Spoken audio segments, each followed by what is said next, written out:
us.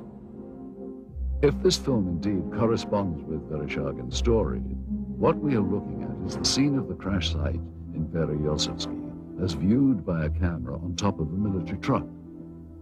The focal point of this scene is here, and indeed appears to be a disc embedded in the ground.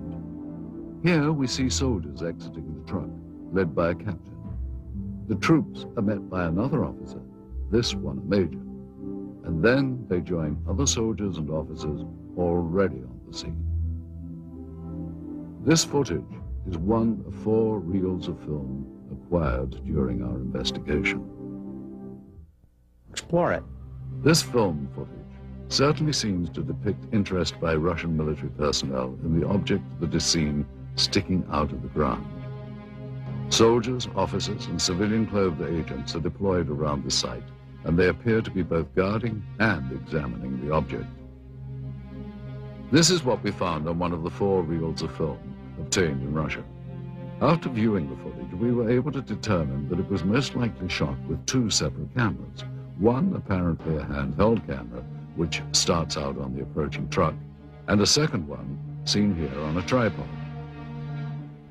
As the soldiers march past, you can see the cameraman turn to follow the troops. Here we cut to the other angle, the point of view from the tripod camera. And here you see the handheld camera as the truck pulls up. Both cameras change vantage points several times during the film, as if to get better views or perhaps under orders of a superior. From this angle, we see yet more troops arrive. Author Veniamin Vereshchagin described... Знаете, в дальнейшем события приняли более такой масштабный характер. По просьбе КГБ были привлечены... On the KGB request, Soviet army... And here you see the man who is probably the head KGB agent directing the cameraman to point his camera toward the disc. A total of almost 1,200 feet of negative were recovered just on this crash site. It is possible that more film was shot, but this is all that we were able to obtain. None of this film depicts the removal of the disc itself, and at no point do we see inside the object. From this angle, we do see the handheld camera shooting behind or inside the disc.